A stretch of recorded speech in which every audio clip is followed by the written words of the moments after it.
Assalamualaikum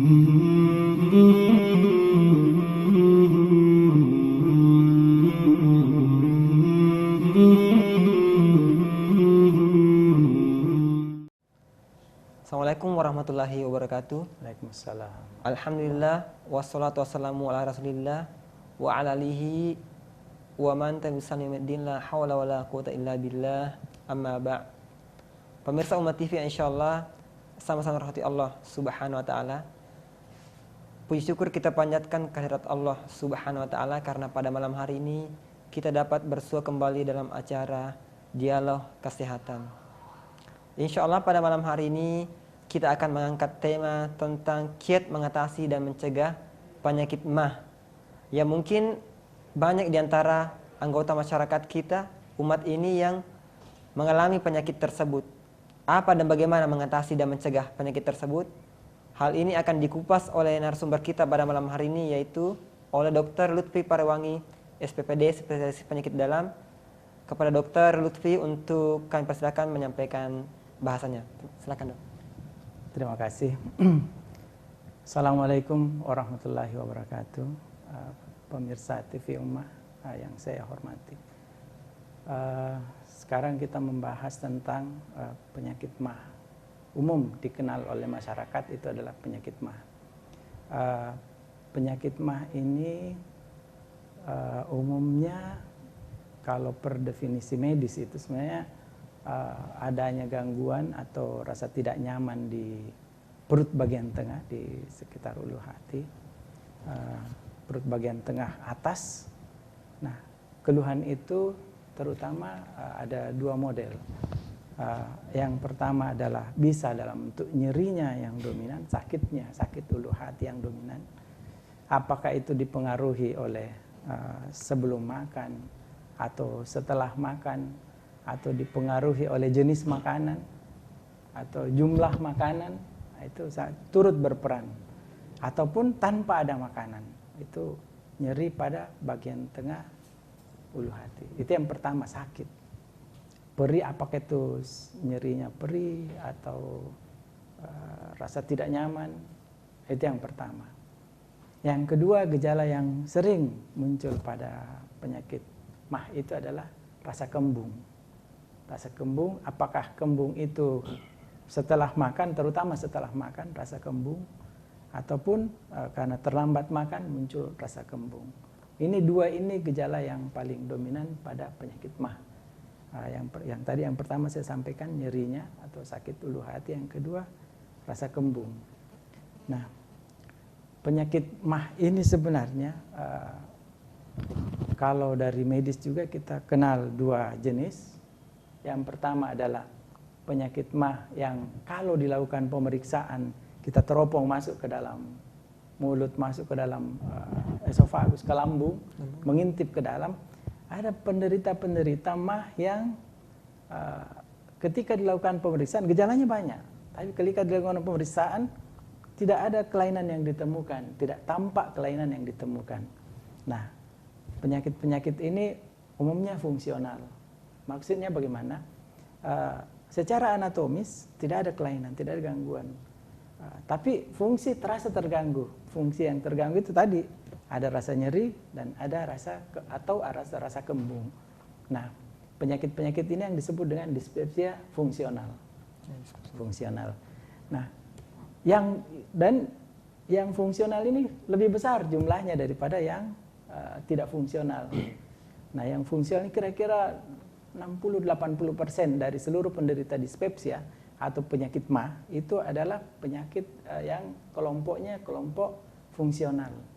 Nah, pada kelompok fungsional ini ketika berpuasa umumnya rasanya lebih baik, lebih nyaman, tidak banyak dipengaruhi oleh makanan dan seterusnya. Yang kelompok yang kedua adalah yang organik, kelainan organik.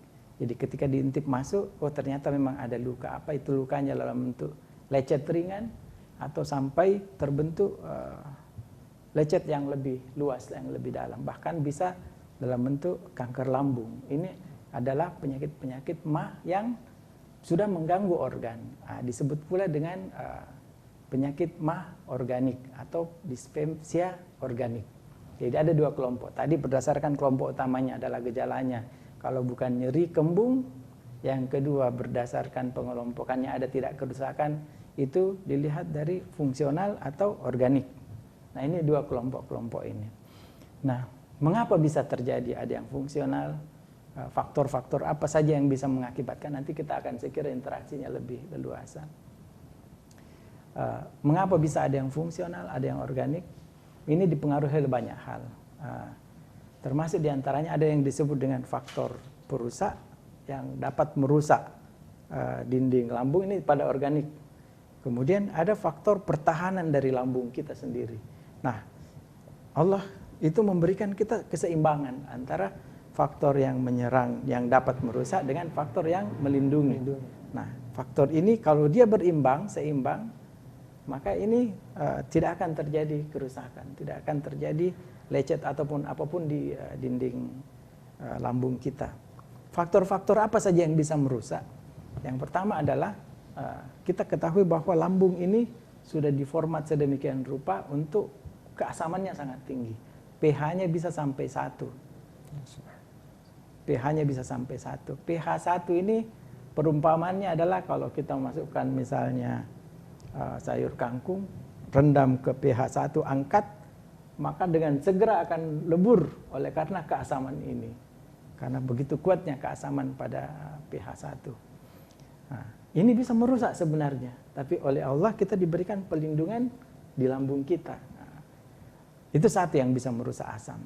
Yang kedua yang sekarang ini diketahui yang cukup kuat dapat merusak kita punya dinding lambung adalah ada beberapa obat-obatan yang beredar, terutama obat penghilang rasa sakit. Apakah itu yang umum dikenal di masyarakat kita seperti antalgin, asam mefenamat, fenilbutason, kemudian ada beberapa golongan obat-obatan itu bisa mengakibatkan kerusakan pada dinding lambung, bisa merusak secara langsung ataupun melalui mekanisme lain. Dan yang ketiga yang kuat sekali diketahui dapat mengakibatkan kerusakan pada dinding lambung ini adalah adanya bakteri. Bakteri yang dimaksudkan adalah bakteri Helicobacter pylori. Bakteri ini seharusnya pada pH yang asam 1, pH yang sangat ekstrim ini pH 1, tidak ada bakteri yang bisa hidup. Tapi ada satu jenis bakteri yang bisa hidup di situ yang sekarang ini diketahui namanya infeksi Helicobacter pylori. Dia mampu membungkus dirinya sehingga menghasilkan basa yang mampu menetralisir keasaman lambung ini dan dia bisa hidup di situ. Nah, 3 ini yang sangat kuat. Ada beberapa faktor-faktor lain juga yang bisa berpengaruh, tapi ini 3 yang saat ini diketahui sangat kuat berpengaruh terhadap kerusakan. Nah, terus faktor-faktor apa yang bisa melindungi kita punya? Ada banyak, termasuk mukosa lambung itu dapat melindungi lambung kita dari kerusakan oleh asam. Kemudian ada keseimbangan ionik. Kalau asam dari asam lambung itu kan H+, tapi ada gap di situ yang bisa menjadi buffer, terutama ada namanya bikarbonat.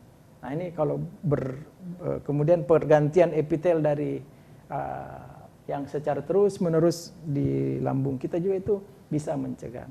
Yang terakhir adalah aliran-aliran darah yang mengalir cukup kuat, termasuk di situ ada prostaglandin, itu bisa melindungi sehingga betul-betul terjadi keseimbangan antara yang mau merusak dengan yang nah berdasarkan jalan cerita tadi, maka kita sampai pada sedikit sebelum sampai pada bagaimana mencegah dan penata laksanaan sebelum kita berbincang lebih banyak.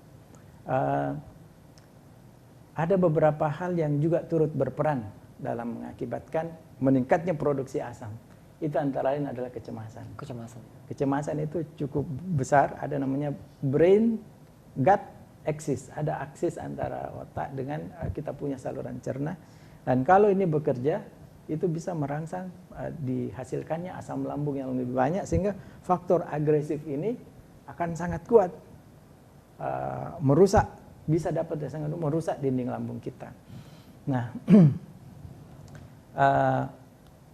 itulah mungkin mengapa, oleh karena sebagian besar kelainan pada ini adalah fungsional dan salah satunya adalah penyebabnya stres,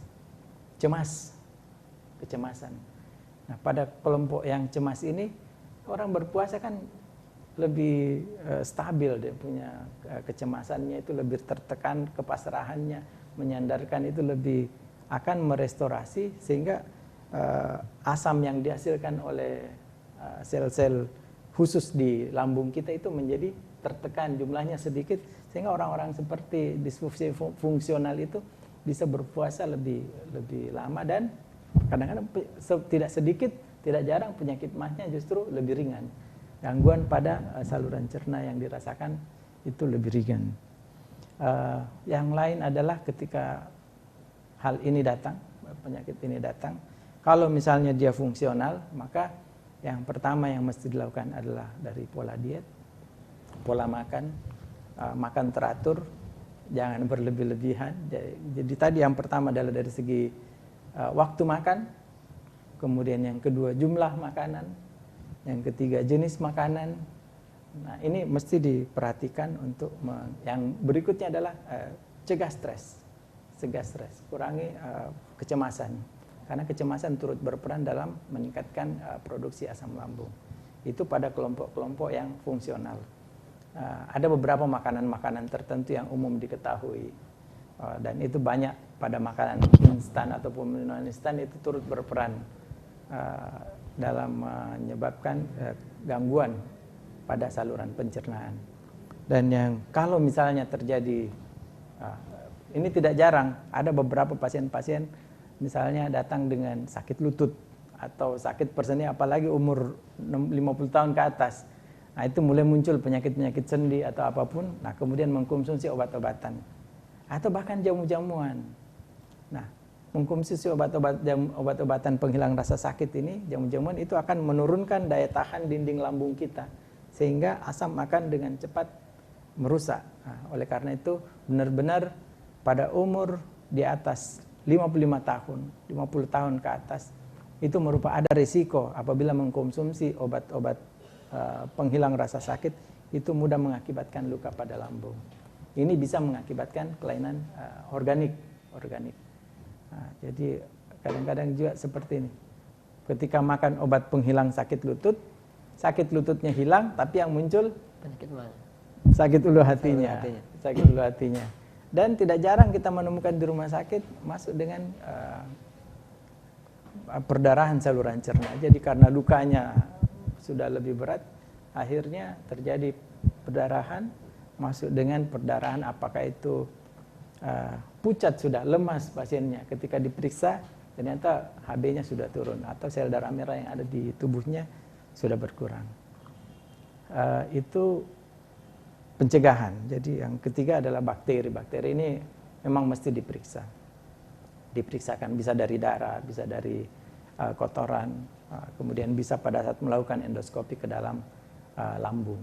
Ini adalah hal-hal yang dilakukan untuk mengetahui apakah bakteri itu ada atau tidak. Saya kira itu secara singkat mengenai pengantar kita malam ini. Terima kasih dok atas penjelasannya. Jadi pemirsa di rumah, demikian tadi penjelasan dari pemateri kita tentang kiat mencegah dan mengatasi penyakit MAH. Bagi pemirsa yang ingin bergabung bersama kami persilakan untuk melayangkan SMS ke nomor 082345444489 dengan format nama, spasi, asal daerah, dan menyebutkan pertanyaannya. Dan kami harapkan kepada pemirsa di rumah untuk tetap di tempat. Sebelumnya kami menjawab pertanyaan dari pemirsa dok. Pertama dari Van di Payakumbuh. Assalamualaikum. Waalaikumsalam warahmatullahi wabarakatuh. Apa saja pertolongan pertama jika MAH kambuh? Jadi dari Pak Ian di Payakumbuh, apa pertolongan pertama dok? Katanya bila penyakit MAH kambuh. Pak Ian di Payakumbuh dok. Assalamualaikum Pak Ian. Pertolongan pertama pada MAH yang kambuh, terutama yang kita cerita ini adalah MAH yang fungsional. Dok. Artinya tidak ada kelainan organ. Kalau ada kelainan organ, ada perdarahan, datang ke rumah sakit, ketemu sama dokter. Ya, kalau yang non organik, kalau MAH-nya kambuh, yang pertama adalah ada asam kan di dalam lambung kita. Asam ini kita netralkan. Bagaimana cara menetralkannya? Yang pertama bisa dengan mengencerkannya dengan air putih. Itu sangat ringan. Yang kedua ada beberapa dari pola makan, sudah pertama adalah hindari yang pedis, keras, kecut. Pedis PKK, pedis, keras, kecut. Kecut ini, keras ini termasuk ketan, ubi, singkong, itu mesti dihindari. Jadi menjaga pola makan. Yang ketiga adalah ada beberapa obat-obat bebas anti asam yang dijual bebas di luar, antasida, anti asam, itu untuk yang isinya adalah alkalis, isinya OH, KOH, MgOH, ada beberapa. Ketika ketemu dengan asam lambung kita, itu menetralkan asam lambung kita. Itu adalah pertolongan pertama yang dapat dilakukan. Bisa dicoba, diminum, kemudian apabila ini tidak teratasi, maka segera temui dokter Anda. Ya. Itu saya kira Pak Yan. Ya.